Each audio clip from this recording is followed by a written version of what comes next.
Veer Das, Emmy Award-winning stand-up comedian, actor and now director as well. Thank you very much for joining us on Entrepreneur Middle East and giving us your time. Thank you. Before anything, I wanted to congratulate you on the raving reviews Happy Patel has been getting. Thank you. I co-directed the movie. I know. We really thought critics would destroy us because we are a very silly movie.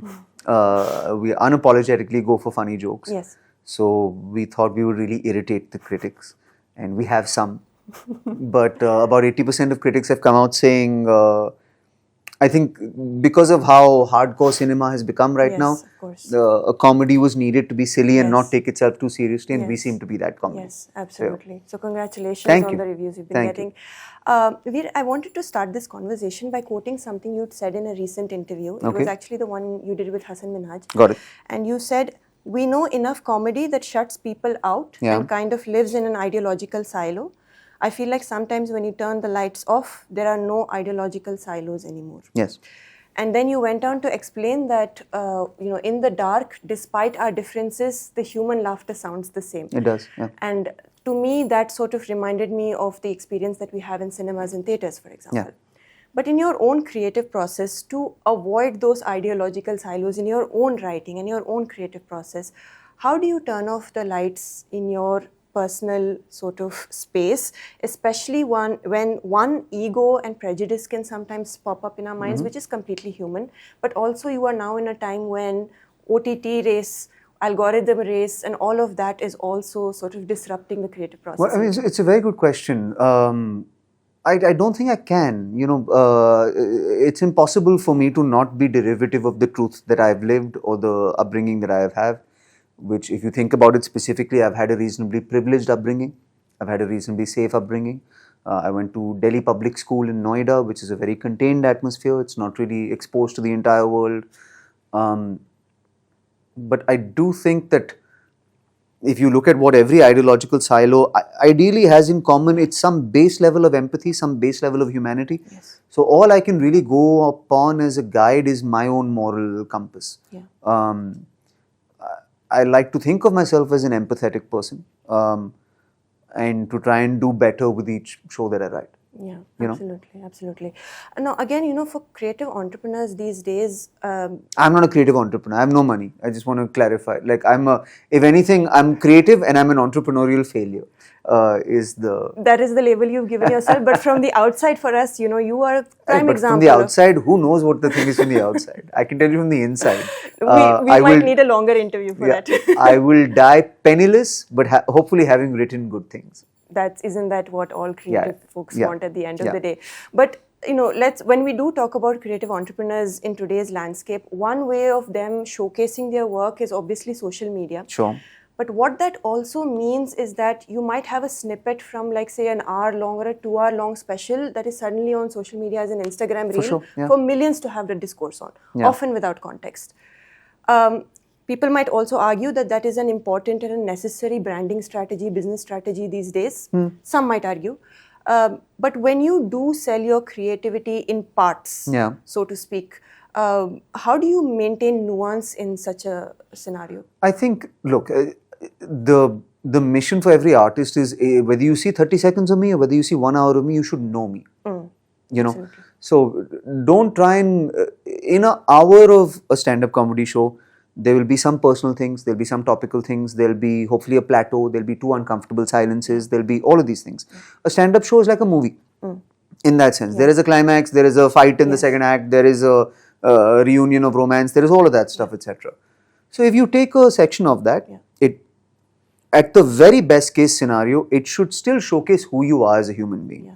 If there's one thing I tell a young comedian is, if you're going to go and write a routine about tables, it should not be like, what is up with bad tables? It should be, in my house, there is this table because my father likes it and I feel this way about that because the houses around my house have similar tables.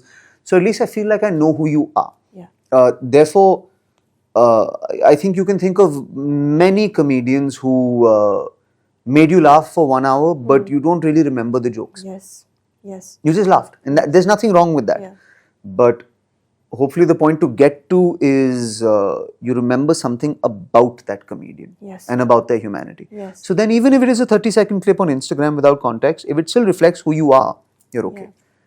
perfect segue to what I wanted to ask next, because my next question was, despite this algorithm race or whatever it is the content that is very human that stays with us at the end of the day. Like it leaves an indelible mark. You remember it for, much longer than you've seen the reel or whatever it is.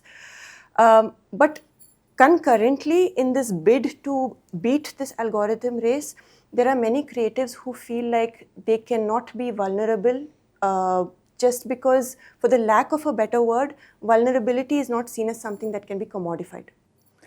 Yes, but I'm the wrong person to ask about that. That's the second half of the question is, you're someone who has been emotionally bare on stage and has, success in the monetary sense. I know you said you don't mind dying penniless, but you have achieved some level of monetary success while also having that. No, I've been very blessed. Yes. Yeah. So is there a secret sauce to that at all? Like, how do you maintain being vulnerable in your craft while also being, say, shrewd or clever in your business strategy?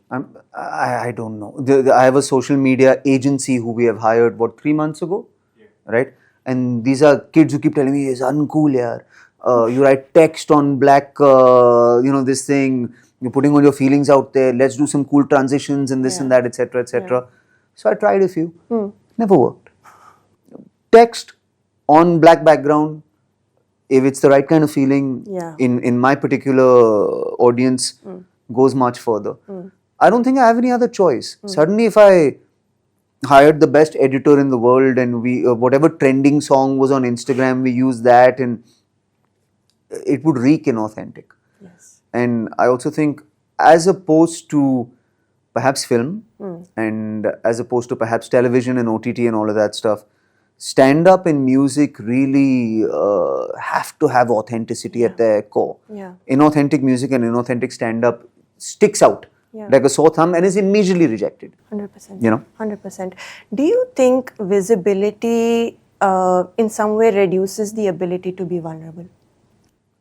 Yes, but I do think at some point, if you are not craving beyond a certain level of acceptance, you will reach escape velocity. Yeah.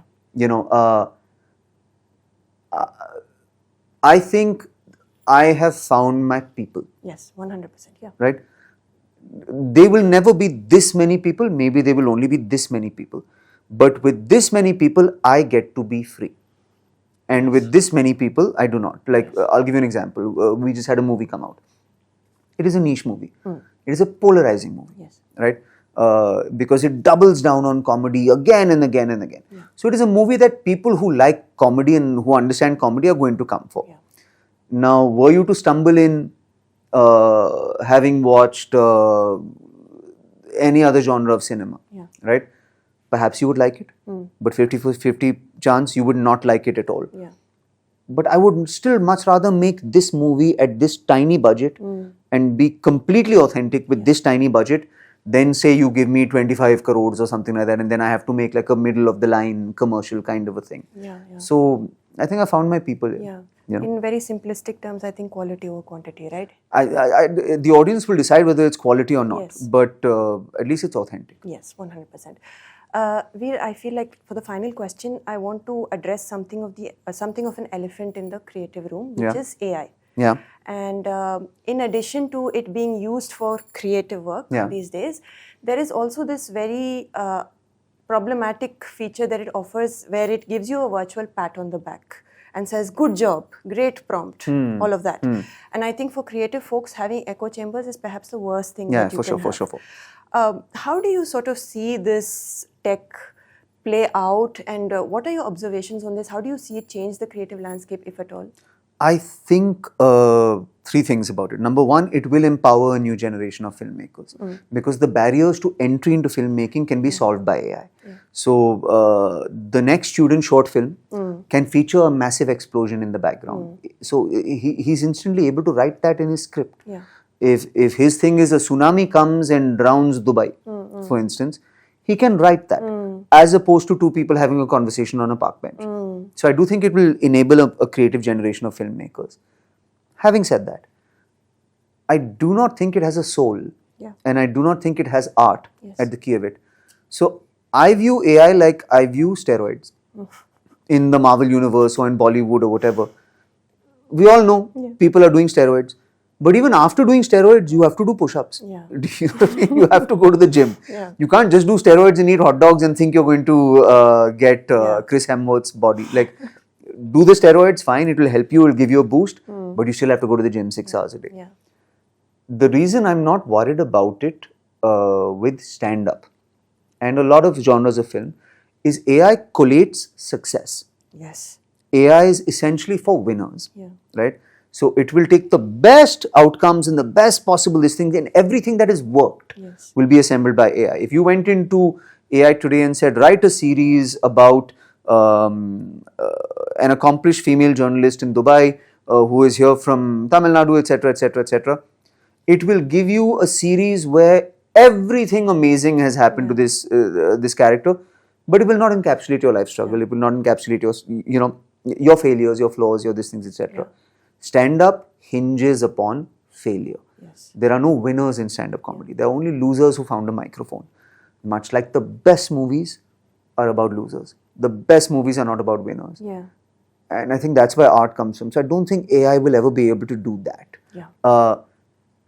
You cannot fight it. I'm pretty sure there were people who were screaming their lungs off when the printing press came around. There were people who were screaming their lungs out when email and the internet came around. Yeah. So don't be the guy who's like, nahi, it will come. But that's how I see it. Yes, 100%. I wish I'd prepared more questions and I'd asked for a longer interview, but we come to the end of this. But before I end the interview, Veer, I wanted to thank you again. This was again from the interview you did with Hasan Minhaj, and you mentioned in that, that for the longest time, our accent was the punchline, and then you said these words, and now this accent gets to say things. Yeah. And that stayed with me for so long, and I wanted to, thank you for sort of bringing that to the limelight and making people aware of, how far we've come in terms of sort of owning our accent. And well, I think it's the only accent I have.